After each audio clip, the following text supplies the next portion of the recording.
Mga mahal na kapatid, dapat tayong magpasalamat ng marami sa Diyos na sa kabila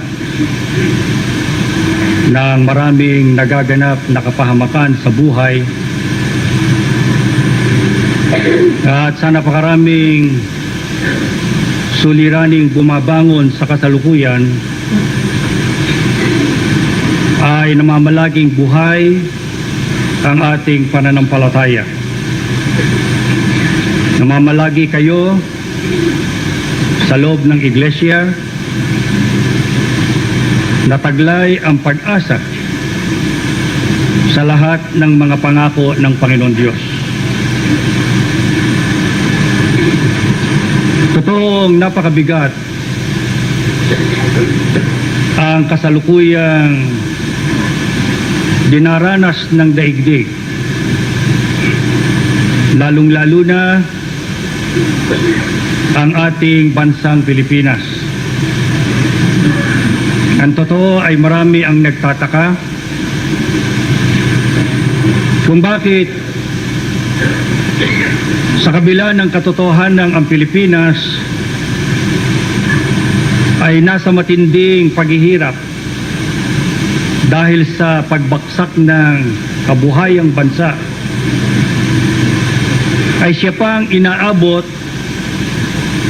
ng sunod-sunod na mga kalamidad. Halos isang taon lang ang pagitan noong malakas na lindol dito sa pagsabog ng bulkan na naapektuhan kayo, mga taga-Tarlac, Zambales, hanggang Pangasinan at Nueva Ecija. Itinatanong ng mga tao kung bakit kaya sinapit ito ng ating bansa. At merong mga iglesia ni Cristo na lalong nagtataka sapagkat iniisip nila dito sa Pilipinas, narito ang bayan ng Diyos, narito ang tunay na iglesia, at narito ang kanyang mga hinirang. Subalit ang totoo ay merong mga hindi kakaunting iglesia ni Cristo ang naapektuhan ng naganap na kapahamakan. Sa aming bilang, ang kabuuan ay umaabot ng mahigit sa 100,000 na mga iglesia ni Cristo. Sila ay inabot ng kapahamakan. Merong mga nangawalan ng bahay, merong mga nawala ng mga kabuhayan, at meron pang mga ilang nangamatay. Dito lamang sa Pampanga ay mahigit sa 10,000 ang naapektuhan. Sa mayroong 46 na lokal na ang malulubha ay yung mga lokal na hindi na magagamit ang kanilang sambahan, katulad ng San Juan sa Santa Rita, ang Santa Barbara, Bacolor, pati ng Potrero, Pabanlag at saka Sapang Bato. Ang mga kapatid dyan ay sa mga ibang pook na marahil sumasamba. Ngayon, ang itinatanong nila, bakit ipinahintulot ng Diyos na ito ay mangyari at nangyayari sa Pilipinas at nararamay ang mga hinirang? Akala ba ninyo ay dito lamang sa Luzon? Gaya ng sabi ko sa inyo, noong lumindol, ang napinsalang mabuti ang Baguio at saka ang Nueva Ecija at hanggang sa Maynila. Dito sa pagsabog ng bulkan, naapektuhan ang mga malalaking probinsya sa Central Luzon. Ang Bisaya ay hindi rin ligtas sa kalamidad. Katatapos lang sa kanila ng isang napakalakas na bagyo na dumaan sa Cebu, na nagbaksak ng marami nilang kabuhayan. Ngayon lamang sila unti-unting nakababangon, pati ng ilang mga probinsya sa Bisaya.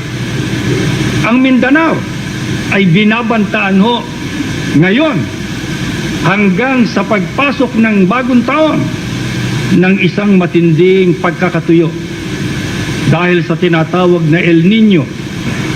Yun po ang pag-iinit ng isang bahagi ng dagat sa Pasipiko nang ibinubunga ay ang kawalan ng ulan.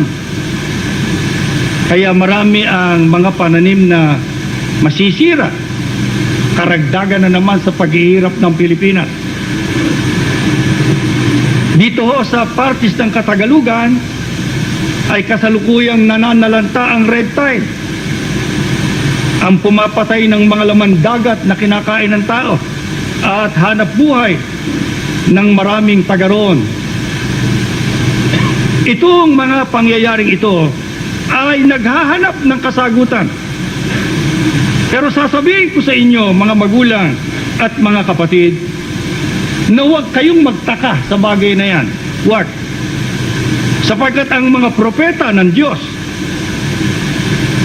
ang ating Panginoong Jesucristo at ang mga apostol ay meron ng mga paunang pahayag tungkol sa mangyayari sa huling araw.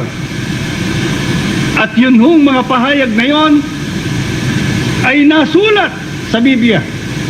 Hindi na natin maaaring pigilin.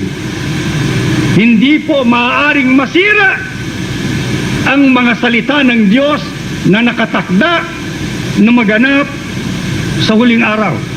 Ibig sabihin sa ating panahon. Alam ba nyo kung ano yung mga nakasulat na yan, na ang sabi ko sa inyo ay walang makapipigil? Isa-isahin natin yan. Unahin natin ang pahayag ni Apostol Pablo sa 2 Timoteo sa 3:1. Pakinggan ninyo. Tandaan mo ito, mababatbat ng kahirapan ang mga huling araw. Ano po ang sabi ng mga apostol? Tandaan mo ito. Bakit natin hindi tinatandaan? Ang sabi niya, tandaan mo ito, mababatbat ng kahirapan. Alin? Ang mga huling araw. Pagka sinabing huling araw ng mundo bago dumating ang katapusan. Ang petsa ng Iglesia ni Cristo sa Pilipinas ay sa mga huling araw.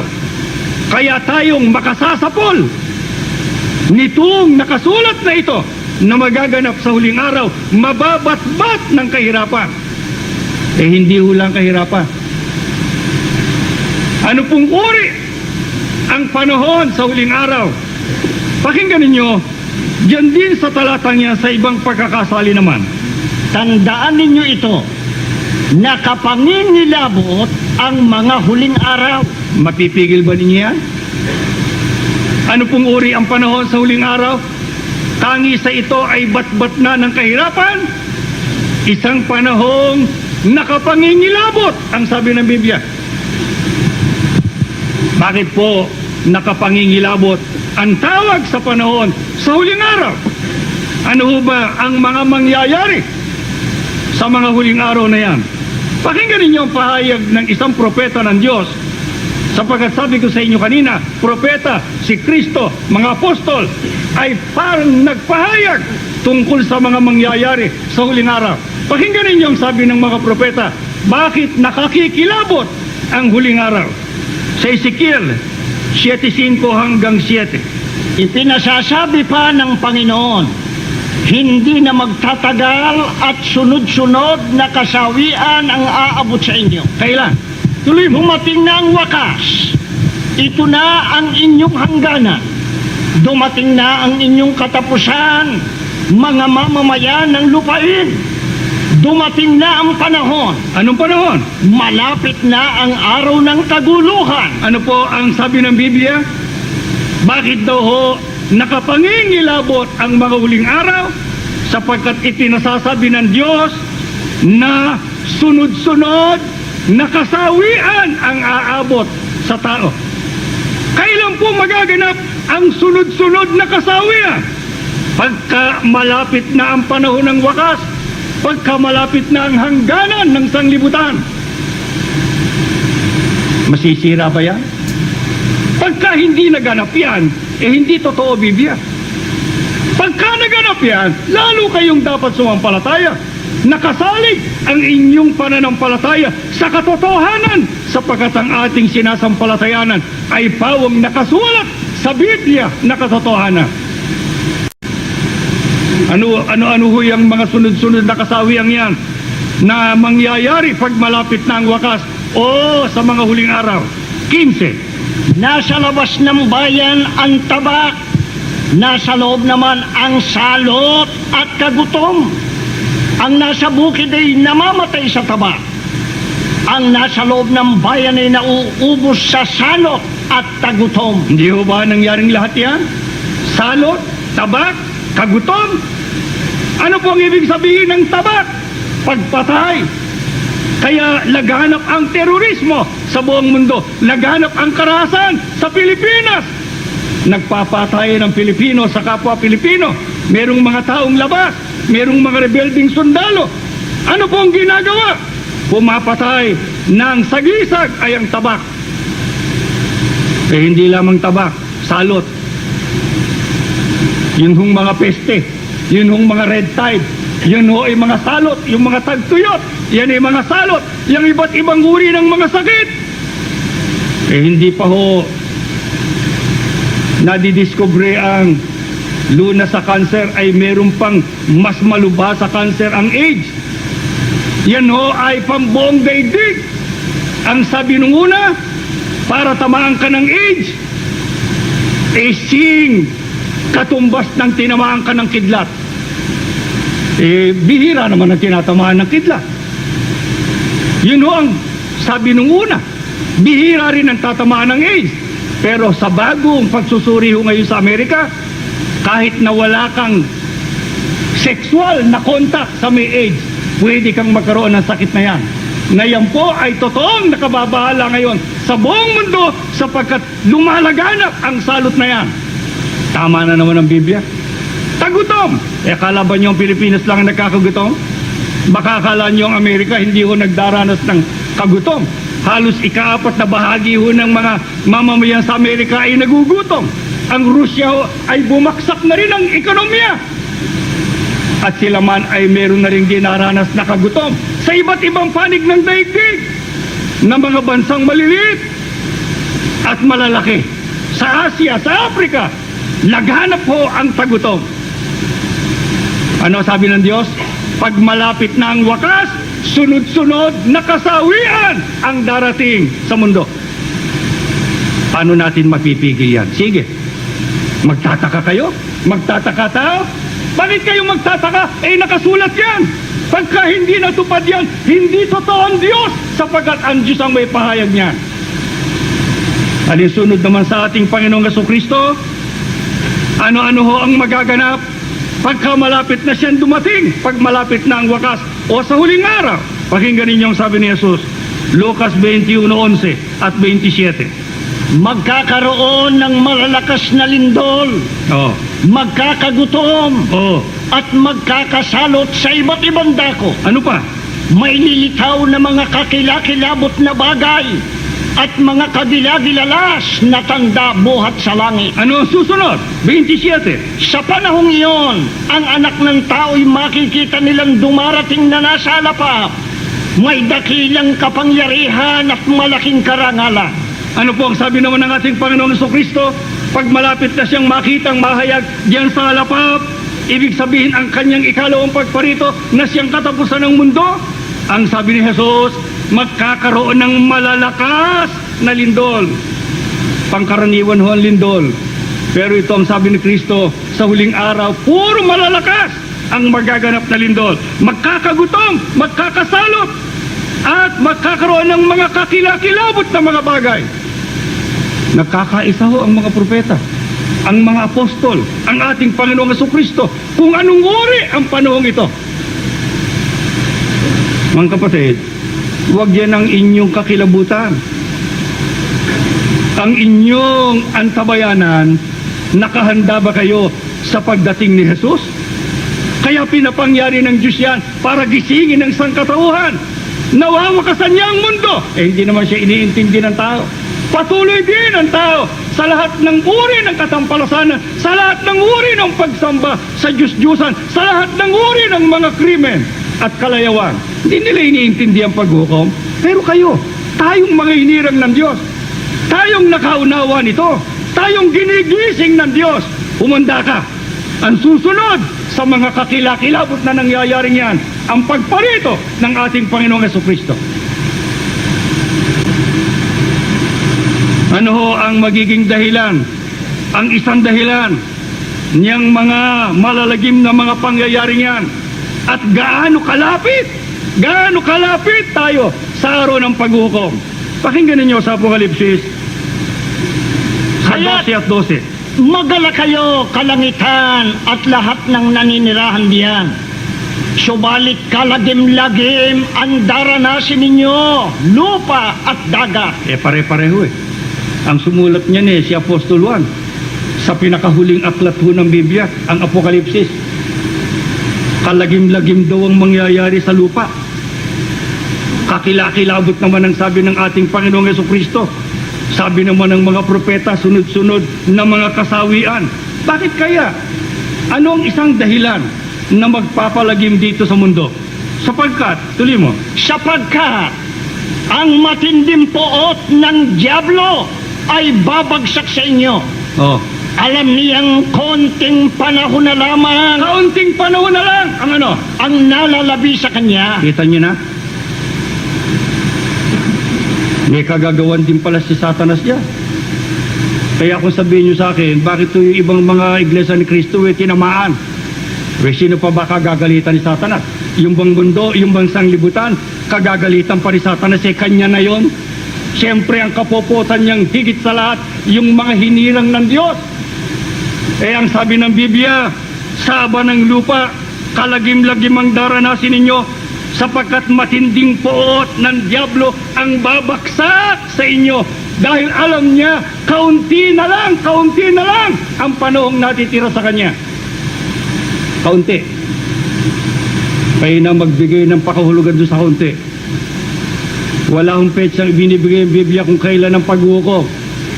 Pero ang sabi ng Biblia, pagka iyang mga malalagim na pangyayaring naganap niya, ay tandaan mo, kaunti na lang ang panahong natitira. Alam ba nyo, gaano ho bang pinsala ang gagawin ng Diablo rito sa mundo pagka malapit na ang panahon? Basahin natin sa Isaiah 14:12 at saka 17. Ikaw ay nahulog mula sa langit, tala sa umaga. Yun ho ang unang kalagayan ng Diablo. Hindi naman nilalang ng Diyos na Diablo yun Maganda pagkalalang sa kanya, tala sa umaga. Ang tala panggabi. Itong talang ito pang umaga. Ibig sabihin napakaliwanag, napakaningning. Yan ho kasi ang pinahirang kerubin. Yan ang unang kalagayan ni Satanas. Pero nahulog. Ulit nga, Ikaw ay nahulog mula sa langit, tala sa umaga. delikado pala yung mga hulog ng langit, ano? Delikado. Gaano ho pinsala gagawin? Kaya pala ang Pilipinas perwisyo. Tignan nyo ang nangyari. 12 muna at saka 17. Ikaw ay nahulog mula sa langit, tala sa umaga, anak ng bukang liwayway. Bumagsak ka rin sa lupa, ikaw na nagpasuko sa mga bansa. 17. Hindi ba ito ang sumalanta sa buong daigdig? At, Ang nagwasak ng mga lungsod? ako, marami ng wasak dito sa Pilipinas na lungsod. Dito sa Angeles hindi nila mapalayas-layas ang mga Amerikano, pinalayas ng Diyos. Pero, maraming nawalan ng kabuhayan. Maraming nawalan ng hanap buhay. Hindi na bali yung mga prostitute kung mawala ng kabuhayan. Pero yung merong mga lehitimong negosyo, merong mga paupahan dyan, abay, naramay sila. Paano? Binaksakan sila ng hulog ng langit. Ang sabi ng Biblia, ang diablo sasalantayin ang buong daigdig at wawasakin ang mga lungsod. Ngayon, sagutin natin yung itinatanong. Narito ang iglesia. Bakit naman piping-pipi ang Pilipinas? Ang tanong nila ito, hindi ba't sa panahong ito na huling araw, sa panahong yan, sisilang ang tunay na iglesia, ang bayan ng Diyos? Hindi ba sa panahong yan merong mga hinirang? Hindi ba ang mga hinirang na yun ay narito sa Pilipinas? Bakit itinulot ng Diyos na mangyari yan sa Pilipinas? Ito po ang sagot. Zacarias 13:7 muna. Gumising ka, o tabak, laban sa pastor ko at laban sa lalaki na aking kasama. Ito ang binabasa sa atin, kasaysayan ng Iglesia ni Cristo. Hindi ho sa Pilipinas nagsimula ang Iglesia ni Cristo. Ang Iglesia ni Cristo ho ay 30 ng mga tao sa dalawang yugto ng kasaysayan. Ang simula ho ng Iglesia ay binabasa kung sino ho nagtatag. Yung nagtatag na yan, sasalantain agad. Ulitin mo nga yung binasa mo sa 7. Gumising ka, o tabak, laban sa pastor ko. Si Kristo ho yung pastor. Yun ho ang nagtatag ng Iglesia. Ano sabi tungkol kay Kristo? At laban sa lalaki na aking kasama, saktan mo ang pastor. At ang mga tupa ay mangangala.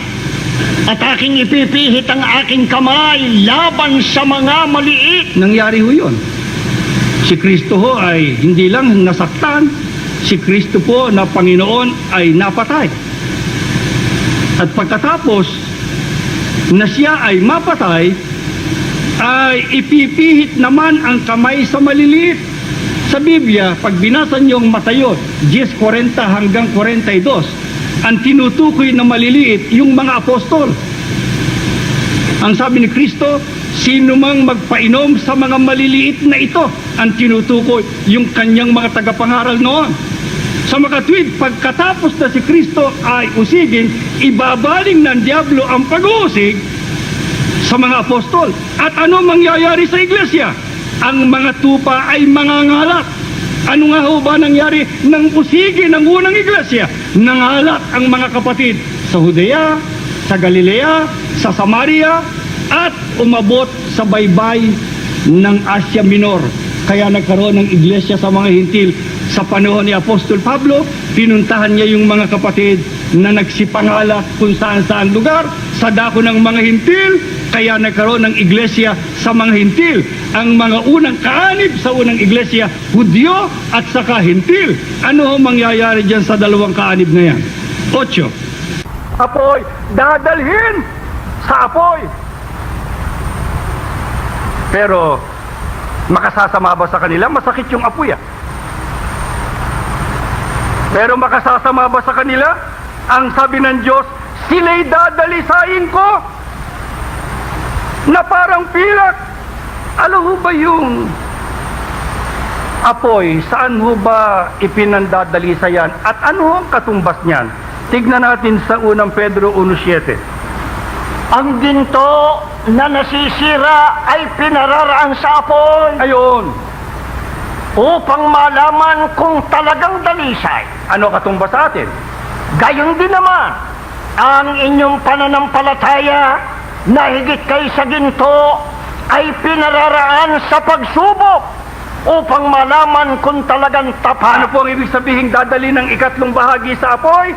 Dadalhin sa pagsubok, hindi sa dagat-dagatang apoy. At lalong hindi sa purgatorio. Ano pong apoy ang tinutukoy dito? Katulad ng ginagamit para dalisayin ng ginto. Nakasasama ho ba ang apoy sa ginto? Hindi. Bakit? Anong ibinubunga ng apoy sa ginto? Lumilinis, tumataas ang kilatis, dumadalisay. Pero yung dinaanan, mabigat, apoy. Ang Iglesia ni Cristo sa huling araw, idadaan din ng Diyos para madalisay, idadaan sa matitinding pagsubok. Matitindi! Hindi basta pagsubok lang. Pagsubok na parang apoy. Pero apoy na makadadalisay. Bakit? Sila ang wika'y susubukin ko para malaman ko kung ang kanilang pananampalataya ay tapat. Para pala tayong inexamin. Kasi alam nyo, mga kapatid, natalikod ho yung unang iglesia. Itong iglesyang ito, sa huling araw, ito isasalubong kay Jesus. Dito manggagaling yung mga buhay. Hindi ko lang malaman kung sino sa atin. Pero tiyak, may mga buhay na daratnan sa iglesyang ito. Kung matatalikod dito, di walang daratnan si Kristong buhay, puro patay. Kaya, para may maratnan ang ating Panginoong Jesucristo at ang iglesyang ito ay huwag matalikod, kailangan dalisayin. Para sila madalisay, kailangan dumaan sa apoy ng pagsubok. Ngayon, tanong ko sa inyo, mga kapatid. Sa ginto, hindi masama na magdaan sa apoy. Sa atin, ano ang kabutihan? Pagka nakasulit tayo sa pagsubok, yan ang unang tanong. Ikalawang tanong, hindi ba kayo pwedeng maligtas nang hindi na kayo dadaan dyan? Pakinggan natin sa Santiago 1:12. Mapalad ang taong nananatiling tapat sa kabila ng mga pagsubok, Ito, pakinggan nyo. sapagkat matapos siyang subukin, tatanggap siya ng putong. Ano yun? Ito yung buhay na ipinangako ng Panginoon sa mga umiibig sa Kanya. Hindi kayo maliligtas hanggat hindi kayo nagdaraan sa pagsubok, hanggat hindi kayo nakatapos at nakasulit sa pagsubok. Kaya masama ang hindi magdanas ng pagsubok, hindi maliligtas. Ngayon, sasabihin mo ba ngayon? Bakit narito ang iglesia? Dito nangyayari ang lahat ng yan. Gagamitin ng Diyos yan para ikaw ay subukin. Para pagdating ng araw, pagka ikaw ay nanatiling tapat, karapat dapat ka nang bigyan ng putong. Ano yung putong na yon? Yung buhay na walang hanggan. Yung kaligtasan. Kaya, italaga natin ang ating sarili sa lahat ng daranasin nating pagsubok. Ang inyong siguruhin, makapasa kayo at makasulit, sapagkat kung hindi, kayong maiiwan na para kayong dumi, sapagkat ang dinadalisay na ginto, merong naaalis na mga dumi. Huwag kayo sumama ro sa duming maalis. Doon kayo sumama sa nadalisay. Yun ho ang magmamana ng buhay na walang hanggan. Ngayon, tanong, paano kayo madadalisay?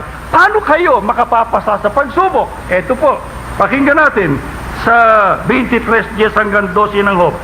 Ngunit alam niya ang landas na aking dinadaanan. Pagkatapos niya akong subukin, lalabas akong tulad ng ginto. Paano yun? Ang mga hakbang niya'y maingat kong sinusundan. Pakinggan ninyo yan, mga kapatid. Yan ho ang paraan para kayo makapasa. Ulit ang 11.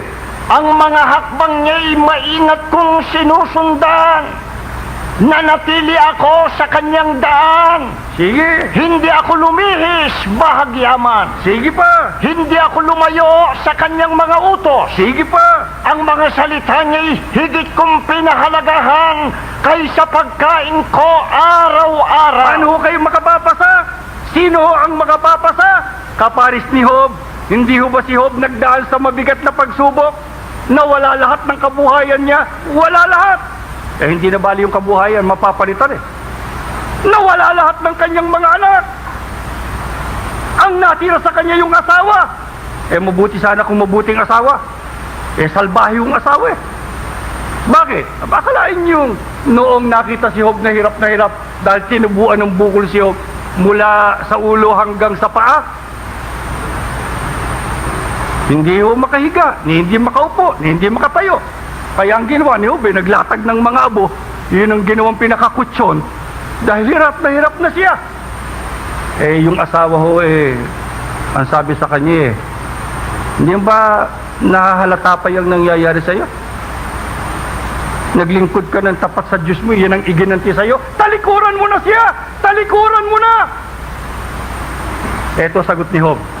Ang sagot ni Job, ang mga hakbang niya, maingat kong sinusundan, nanatili ako sa kanyang daan, hindi ako lumihis, bahagyaman, hindi ako lumayo sa kanyang mga utos. Ganyan ba kayo? Ang mga salita niya, higit kong pinahalagahan kaysa pagkain ko araw-araw. Paano ho nakapasa si Job? Hindi siya bumitaw sa pagsunod at sa pananatili sa mga utos ng Diyos. Paano naman tayo makapapasa? Kayo rin, ano man ang mangyaring pagsubok, huwag ninyong bibitawan ang panghahawak ninyo sa inyong pananampalataya, ang panghahawak ninyo sa mga salita ng Diyos, ang inyong mga pagsunod sa mga utos ng Diyos, higit ninyong pahalagahan kaysa hanap buhay, kaysa pagkain sa araw-araw. Iyon ang makapapasa, iyon ang magiging mataas na uring ginto. Alam kong merong mga dumadaing. Ang sabi nila, ako ho naniniwala namang dapat akong magdaan sa pagsubok. Pero hindi ho naman itong pagsubok na dinaranas ko. Bakit? Sobra ho naman. Hindi ko ho kaya. Totoo ba yun? Pagka ganun parang nagdaramdam ka na sa Panginoon Diyos. Para mong sinasabi sa Diyos, ano ka ba naman? Hindi mo ba nasukat ang kakayahan ko? Bakit mo ko pinadalan ng napakabigat na hindi ko makakaya? Ano sagot ng Diyos? Pakinggan ninyo sa Korinto, sa 10:13. Wala pang pagsubok na dumating sa inyo na dinanas ng lahat ng tao. Tapat ang Diyos at hindi niya ipahihintulot na kayo'y subukin ng higit sa inyong makakaya. Tuloy! Sa halip, Ayan. pagdating ng pagsubok, Ano gagawin? bibigyan niya kayo ng lakas upang mapagtagumpayan Ano po sagot ng Diyos sa mga nagrereklamo? Yun daw pagsubok na dumating sa kanya, sobra namang hindi na niya kaya. Sagot ng Diyos, wala pang pagsubok na dumating sa inyo na hindi dinanas ng iba. Kaya ano sabi niya? Hindi niya ipahihintulot na kayo subukin ng higit sa inyong makakaya. Tao ko lang ako.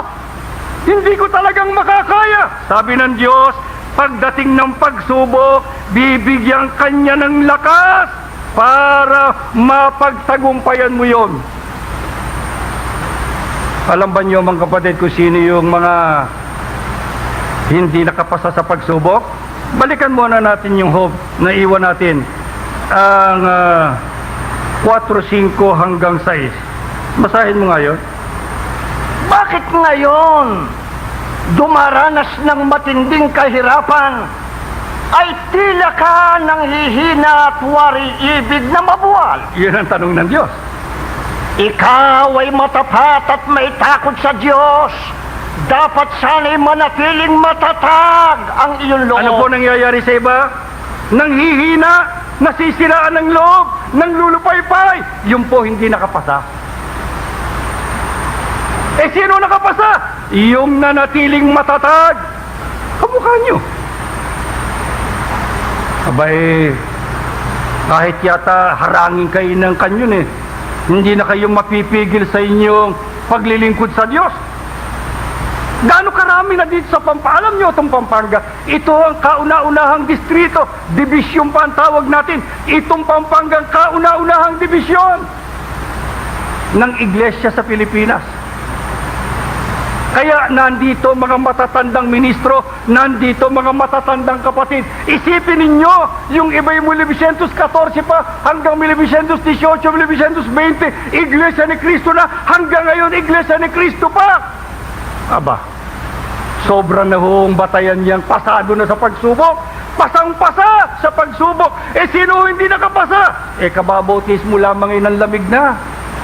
Ilang samba lamang nahiwalay na. O yung iba naman ay natiwalag na, circular pa.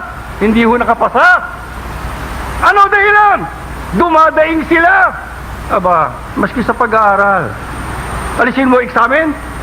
Walang papasa. Alisin mo examen? Wala hong magtatapos. Alisin mo examen? Wala hong magiging professional. Maski gobyerno, nagbibigay din ng examen sa mga doktor, sa mga abogado, sa mga inhinyero at sa iba't iba pa.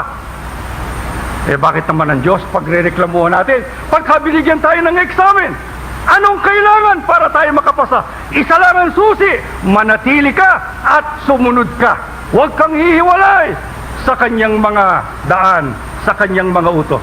Ano sabi ng Diyos? Ako bahala, bibigyan kita ng lakas. Totoo ba yun?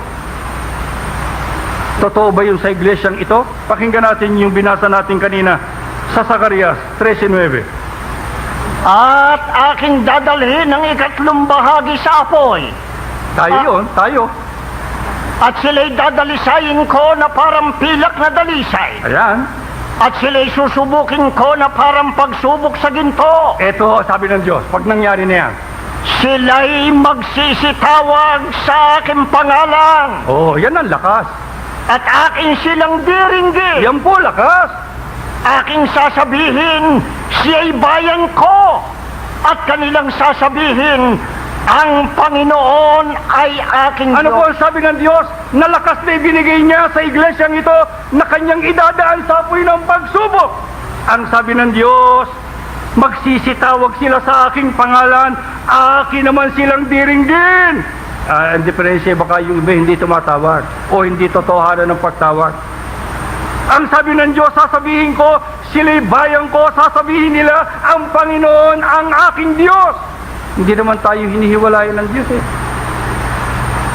Mga kapatid, mula pa ng 1914, katakot-takot na. Nag-iisa pa lang ang sugo, katakot-takot na ang dinaan ng pagsubok. Hanggang sa panahon ng Hapon, matitinding pagsubok ang dinaanan. Pagkatapos ngayon, nagdaranas pa rin ang pagsubok. Talagang ayaw na ng Diyos na mayroong matalikod sa iglesyang ito. Pagka tayo ay nakasulit sa pagsubok, ano ho kasunod na darating?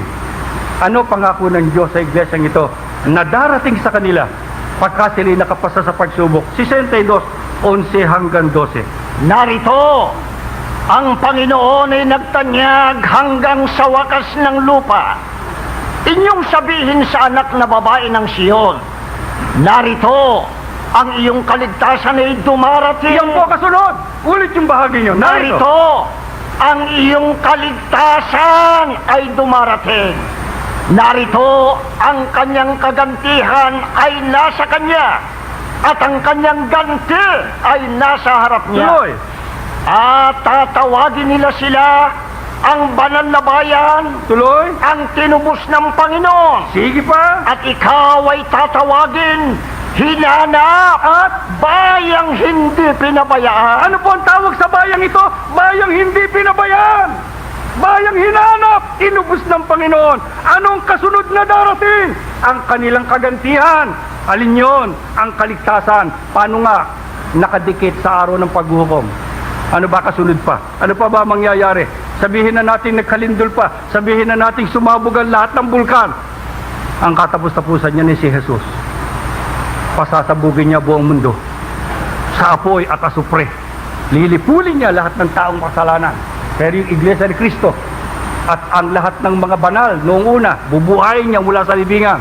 Yung mga dinat ng buhay, maaaring kasama ang ilan sa inyo ron, sasalubong kay Jesus. Kaya sabi ng Diyos, hoy, bayang aking hinanap, ang inyong kaligtasan ay dumarating na, ang kagantihan ay malapit na sa inyong mga kamay. Kaya mga kapatid, walang luging Iglesia ni Cristo. Nawalan ka ng bahay, pagdating ng paghuhukom, hindi man nawala yun, mawawala rin yun. Nawalan ka ng buhay, hindi man dahil sa anumang kalamidad, kahit wala ka pang sakit, talagang mamamatay ka. At higit sa lahat, ang pinakamasama ay lipuling ka sa araw ng paghuhukom. Pero anong kapalaran ng tunay na Iglesia ni Cristo? Walang lugi, sapagkat ang kapalit ang walang hanggang buhay at ang kanyang kaligtasan, ang kagantihan para sa lahat ng mga maliligtas. Kaya, mga kapatid, pinuno ng Diyos ng pangako ang iglesia. Pinuno niya ng patotoo ang iglesia. Pinuno niya ng lahat ng mga biyaya at pagpapala na ukol sa Espiritu ang iglesia. Mula pa sa kanyang sugo, anong ginawa ng Diyos na ipinangako niya sa sugo niya? Pakinggan niyo sa 41:13. Ako ang Panginoon na inyong Diyos at siyang nagpapalakas sa inyo. Ako ang may sabing, huwag kayong matatakot at tutulungan ko kayo. Hindi ba kayo naniniwala riyan? Yun ang nagsabi niyan, yun ang nagsabi ng kahirapan, yun ang nagsabi ng kakilabutan, yun ang nagsabi ng sunod-sunod na kasawian, yun ang nagsabi ng magkakagutom, yun ang nagsabing magkakasalot, yun ang nagsabing magkakalindol, yun din ang nagsabing maghuhukom. Yun ngayon ang nagsasabi, huwag kang matatakot, sapagkat akong magpapalakas sa iyo, tutulungan ko kayo. Ang sabi ng Diyos. Kaya ako'y nagpapasalamat doon sa maraming mga kapatid na kumukupkop sa mga evacuees, nagpapakain sa mga refugees, tumutulong at nagpatuloy sa kanilang bahay, kinasangkapan ng Diyos para tulungan ang mga kapatid. Pero hindi ho lang yun ang tulong. Yung tulong na yun ay mauubos.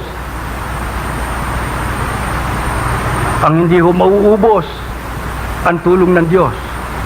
Tinupad ba niya sa iglesia? Makararating ba tayo sa ganito? Kung hindi ho tinupad ng Diyos, ilan ang nagsimula ng iglesia? Isang tao. Ano ang kalagayan? Wala hong anumang katangian, walang anumang karangalan ni kayamanan na maipagmamalaki. Gaano karami ang kalaban? Buong mundo kalaban niya. Lahat ng relihiyon kalaban niya. Kamag-anak kalaban niya. Wala siyang kakampi kundi Diyos. Pero sabi ng Diyos, ako bahala sa iyo. Palalakasin kita, tutulungan kita, itataas kita. Sa isang kisap mata, ang katuparan ni tayong nakakita, tayong nakadama. Kaya ano ang ating ikatatakot sa lahat ng uri ng kalamidad? Ang ating katakutan kung hindi tayo ligtas. Pero kung tayo ligtas, wala tayong dapat katakutan sapagkat ang lahat ng yan pandalisay para tayo makapasok sa langit. Mga kapatid, ang mahalaga, huwag kayong bitawan ng Diyos. Ang mahalaga, ang inumpisahan niyang tulong, tuloy-tuloy na kanyang ipagkaloob. Paano ho niya gagawin yan?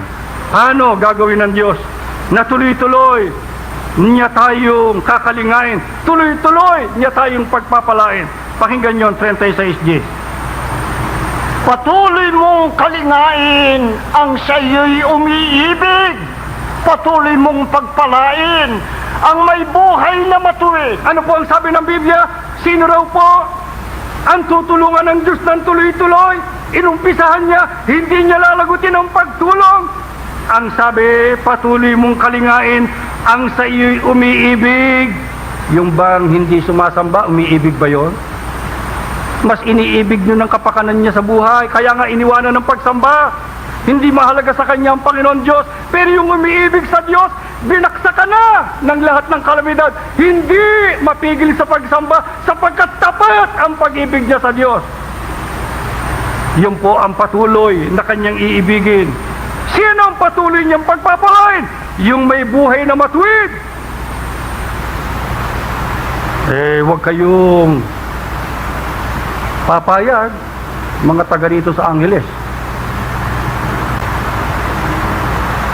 Ang sabi nila ay, sanlibutan ho nagsasabi nito, hindi tayo.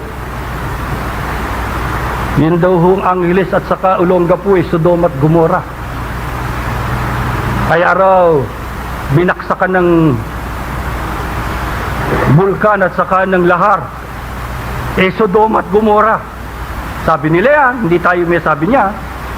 Sila na mismo ang humuhusga sa sama ng dalawang syudad kung totoong masama. Pero ang Iglesia ni Cristo, kahit saan mo ilagay, kahit nasa Sodoma, kahit nasa Gomora, patuloy siyang nabubuhay ng matuwid. Kaya, mga kapatid, pag maghahanap buhay kayo, kahit kaunti, pumayag na kayo, malinis lang. Pero kikita nga kayo ng malaki, pupunta nga kayo sa ibang bansa, sa mga lugar na walang pagsamba, hindi ko pagpapala yun.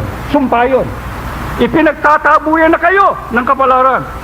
Ang tunay na pagpapala, yung kayo nananatili sa Diyos, nananatili kayo sa kahalalan, nananatili kayo sa iglesia.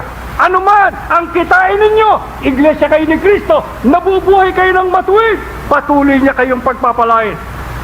Ano ang pagpapala gagawin niya? 7 hanggang 8. O Diyos, iyong pag-ibig mo'y mahalaga at matatag. Ang kalingay nadarama sa lilim ng iyong pagpak. Sa pagkain ay sagana sa sarili mong tahanan. Doon sila umiinom sa batis ng kabutihan. Ano po ang gagawin ng Diyos na pagpapala? Ang pag-ibig niya'y napakahalaga. Ang kalinga niya ay madarama. Pati sa pagkain, bibigyan niya ng sagana. At lahat ng biyaya ay kayang-kaya niyang ipagkaloob. Kaya lang hindi ibinibigay sa iba. Baka naman nila malimutan ang Panginoon Diyos pagka nasa gitna na sila ng kalayawan. Yung iba kasi pag yumayaman ay nakakalimutan ng tungkulin, nakakalimutan ng paglilingkod. Pagka sumasagan at umuunlad ang hanap buhay, napapabayaan ang pagkaiglesia ni Kristo. Meron namang iba habang pinagpapala, lalong dumidigit sa paglilingkod sa Diyos.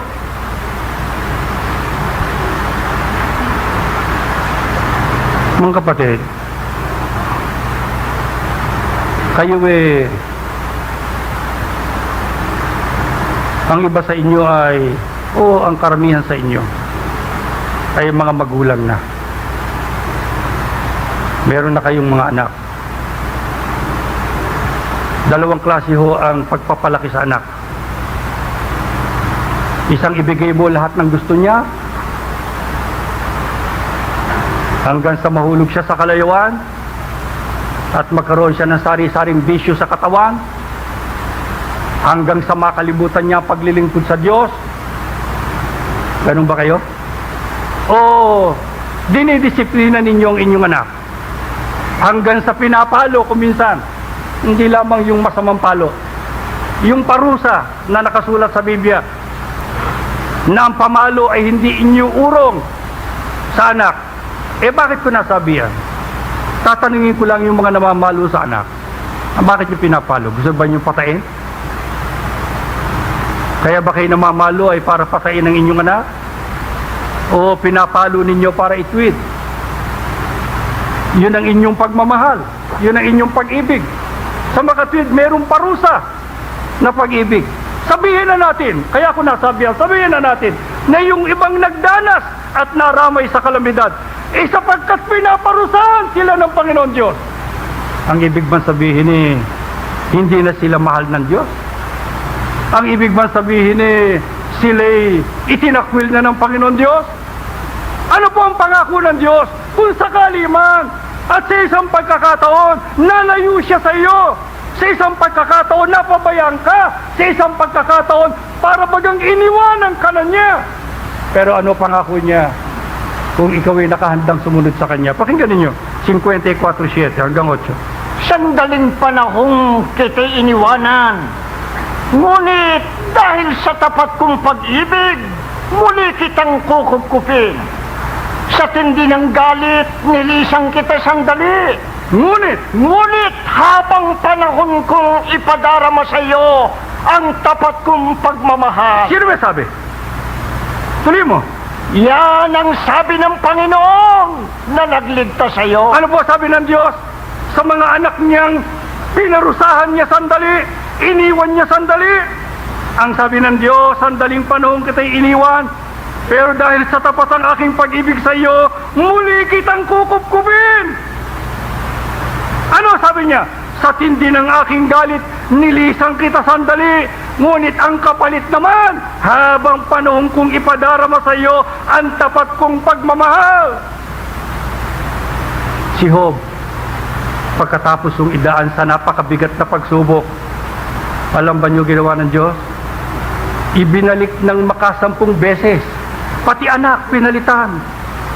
Bahay, pinalitan. Kabuhayan, higit kaysa dati ang ipinalit ng Diyos, sapagkat napatunayan niya, hindi dahil sa kayamanan siya naglilingkod, hindi dahil sa sisagana, kaya lamang siya dumidyo sa Diyos, kundi sa anumang uri ng kalagayan. Mahal niya Diyos. Kayo, mga kapatid, nagtampo ba kayo sa Diyos? Nagdamdam ba kayo sa Kanya? Sinisiba ninyo siya? Sinisiba ninyo kung bakit kayo nag-iglesia? Nagdanas ba kayo ng parusa? Napalo ba kayo? Nahampas ba kayo ng Panginoon? Ang sabi ng Diyos, babalikan kita para kupkupin. Babalik ako sa iyo, hindi na para iwan. Babalik ako sa iyo para habang panahon. Ipadama ko sa iyo ang aking pagmamahal. Kung tayo ho ba'y magmakaawa sa Kanya at humingi ng tulong sa Kanya sa kabila ng ating mga pagkukulang, mapagot kaya siya? Mayamot kaya siya? Ipagtabuyan kaya niya ang mga lalapit sa Kanya? Pakinggan ninyo sabi ng Diyos sa 20 ng Isayas. Kung ipahintulot man ng Panginoon na kayo ay magkasakit o magdanas ng hirap, siya na inyong guro'y hindi magtatago sa inyo. Ayon. Tuloy sa 18. Ngunit ang Diyos ay naghihintay upang tulungan kayo at kahabagan. Diyos na makatarungan itong Panginoon, mapalad ang nagtitiwala sa Kanya. Tuloy pa sa 21. Maririnig ninyo ang Kanyang tinig at siyang laging kalakbay ninyo upang ituro ang inyong daraanan. Ano po sabi ng Diyos? Kung sakali mang ipahintulot niya na kayo magdanas ng kahirapan, magdanas ng sakit, o magdanas ng anumang uri ng kalamidad, ang sabi niya, hindi ako magtatago sa inyo. Ibig sabihin, pagtawag mo sa akin, nakagayak ako para ikaw ay aking tulungan, para ikaw ay aking sagutin. Ang totoo, ang sabi niya, ang Diyos ay naghihintay para tayo tulungan, para tayo kahabagan. Gusto niyang marinig ang inyong tinig na kayo ay humihingi ng saklolo, kayo humihingi ng awa, kayo ay nagmamakaawa sa Kanya. Nakahanda siya, matagal na hinihintay niya tayo.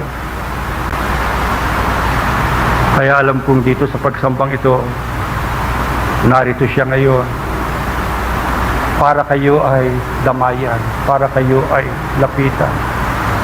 Kung merong mga naritong inabot ng kasawian, inaanyayahan ko sila, lumapit kayo sa Diyos. Andito ang Kanyang kapangyarihan para isa-isa damputin ka, isa-isa kupkupin, isa-isa Kanyang pagpalain, Kanyang pagkalooban ng biyaya, at higit sa lahat Kanyang palakasin at patibayin para makatagal, para makita siya pagdating ng araw. Amang Diyos na makapangyarihan, halika ngayon sa kapulungang ito. Inaanyayahan kita, lapitan mong isa-isa iyong mga anak. Mga kapatid, buksan na ninyo ang inyong puso. Gustong pumasok ni Jesus, gustong pumasok ng kapangyarihan ng Diyos. Gusto niya isiguro kayo na walang mawawala sa inyo pagdating ng araw na kukunin na kayo ni Jesus. Kukunin na niya ang lahat ng mga maliligtas. Gusto niya kasama kayong lahat. Kasama ang mga nangaunang nangagpahinga na. Kasama pati ng mga anak niyong maiiwan. Kasama kayong lahat sa pagtahan sa bayang banal. O Diyos ng langit, ang mga nananalangin sa iyo, ang mga humihingi ng saklolo sa iyo, yung mga nasa labas na hindi nakapasok, Ama, labasin mo rin ng iyong biyaya at ng iyong kapangyarihan. Halika, Ama, halika. Huwag mong lalaktawan ng kahit isa. Wala sanang maiiwan sa lahat ng narito. Bago sila umuwi, Ama, Ipabaon mo ang masaganang basbas, ang masaganang biyaya, ang lakas, para sila'y makatagal sa kanilang paglalakbay sa mundo. Tumayo kayo, tayo po'y mananalangin.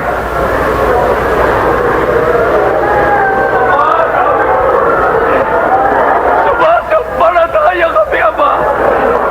Ganito ka sa aming kalagitnaan. Totoong napapanahon. Isinugo mo ang iyong katiwala. Kinilos mo siya upang dalawin ang iyong mga anak. Ang mga anak mong hirap na hirap. Puno ng bigati. Puno ng mga alangagam-agam. Ngayon, O Diyos, nararamdaman namin. Pinalalakas mo kami. Pinatitibay mo kami. O Ama, dahil daring ng mga ama, dahil luluhan ng mga ina. Bakit kaya nangyari? At ganito sa amin, nang marinig namin, upang kami talisayin, upang kami gawing subok. O Ama, payag na payag kami. Hindi kami nagdaramdam. Hindi ka namin sinisisi. Nagpapasalamat mga kami sa pagkatagagat mo, Ama. Dalisayin kami sa pananampalataya upang pagdating ng iyong anak, maratang kami na Iglesia ni Cristo matibay sa pananampalataya. O Ama, napakabait mo, napakabuti mo. Sinusumpa mo ang mundo na iyong sinumpa ang sanglibutan. Pinarurusahan mo, nararamay ang ilan sa iyong mga anak. Hindi dahil sa galit ka sa amin, ginigising mo kami. Namin tinatanggap ang iyong mga pagpapala. Kaya ngayon, aming hiling sa iyo, kung kulang pa ba ang aming tinitin, magdaralita pa kami, titiisin pa namin. Huwag mo lamang kaming bibitawan.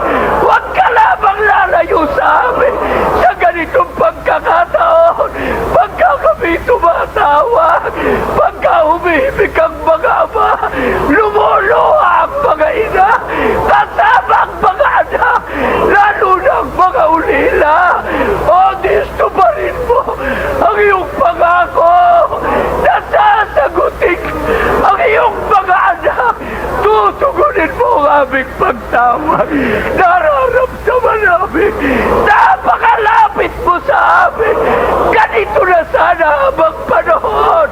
Dating kami ng paghukom, ng pagbabalik ng iyong anak.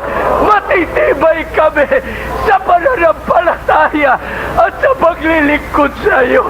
Alisin mo ang iyong mga anak sa mga likong landas, sa maling pamumuhay. Baguhin mo ang aming mga buhay. Tulungan mo kami mabuhay ng ayon sa iyong kalooban. Marami ang salamat.